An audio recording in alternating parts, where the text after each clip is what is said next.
युद्ध खत्म हो जाएगा, लीडर एक दूजे से हाथ मिलाएंगे, लेकिन वो बूढ़ी औरत अपने शहीद बेटे का इंतज़ार करती रह जाएगी। वो लड़की अपने प्रिय पति की राह तकेगी और वो बच्चे अपने नायक पिता का इंतज़ार करेंगे। मैं नहीं जानता कि हमारी मातृभूमि को किसने बेचा, लेकिन मैंने देखा उसकी कीमत किसने चुकाई।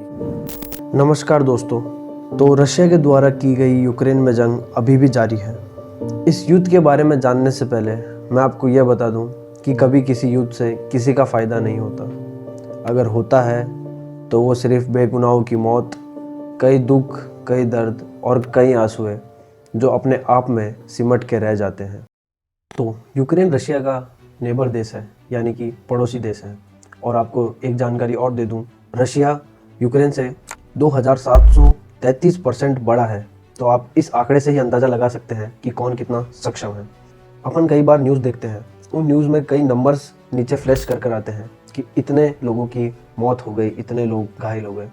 अपने लिए तो वो सिर्फ नंबर होते हैं, लेकिन हकीकत तो ये है उन एक एक नंबर के पीछे एक एक इंसान की मौत होती है। वो इंसान जो अपनी तरह जीना चाहते हैं, कुछ करना चाहते हैं, लेकिन वो बेगुनाहों की तरह मारे जाते हैं। अब जानते हैं कि पुतिन ने यूक्रेन पे हमला क्यों किया। After weeks of warnings, the Russian invasion of Ukraine has begun. ये सबसे बड़ा सवाल है, पर ये सारा खेल तो नेटो का है और यहाँ से शुरू हो सकती है वर्ल्ड वॉर 3। तो क्या है ये नेटो? नेटो का मतलब नॉर्थ अटलांटिक ट्रीटी ऑर्गेनाइजेशन। अब आपके मन में ये सवाल आ रहा होगा कि नेटो क्या करता है, क्यों करता है और कैसे करता है। तो आपको सरल भाषा में बता दें कि 30 देशों का नाम नेटो है, या फिर ये भी कह सकते हैं 30 देशों ने संगठन बनाया जिसका नाम नेटो है। नेटो में कई बड़े बड़े देश जैसे Canada, France, Poland, Italy, Estonia, Spain, Germany, पर इसमें इंडिया, रशिया, यूक्रेन, पाकिस्तान ये देश शामिल नहीं है। तो नेटो काम कैसे करता है? इन 30 देशों में से कोई एक देश पर भी अगर हमला होता है तो ये 30 के 30 देश मिलकर उस हमलावर देश पर हमला करते हैं। तो फिर हार तो निश्चित है। तो आप सोच रहे होंगे इसमें इंडिया शामिल क्यों नहीं है।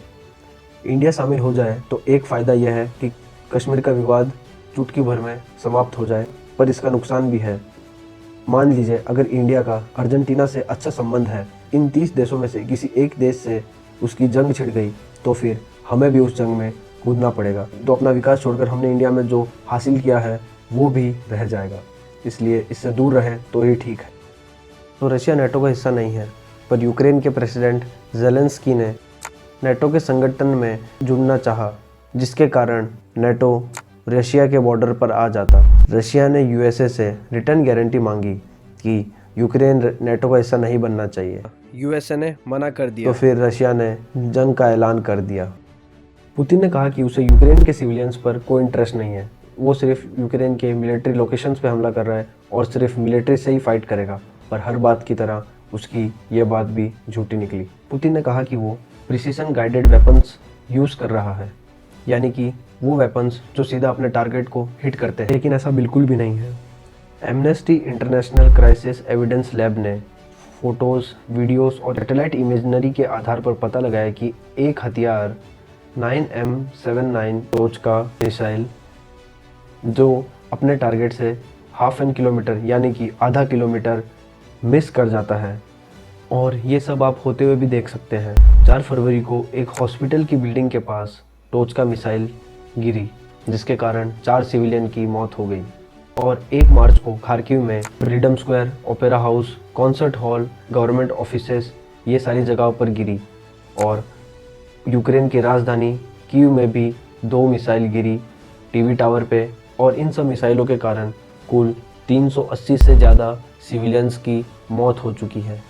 यूक्रेन के प्रेसिडेंट ज़ेलेंस्की, उन्होंने कहा वो यूक्रेन के साथ लास्ट तक रहेंगे और हर एक चुनौतियों का सामना करेंगे। जिनकी मौत हुई है उनके परिवार के हिसाब से अब ये जंग चाहे 1 दिन चले, 10 दिन चले या 1 महीने चले, उनके लिए तो ये जंग अब ख़त्म हो चुकी है। देखिए, मुझे किसी से मतलब नहीं है, चाहे वो रशिया हो या यूक्रेन हो। मुझे बस ये मतलब है कि कोई निर्दोष की मौत होती है तो फिर दुख होता है। तो बस इसी के साथ आपसे अलविदा लेता हूँ। चैनल को सब्सक्राइब करिए, लाइक करिए, शेयर करिए और अगर वीडियो अच्छा लगा हो तो कमेंट करिए।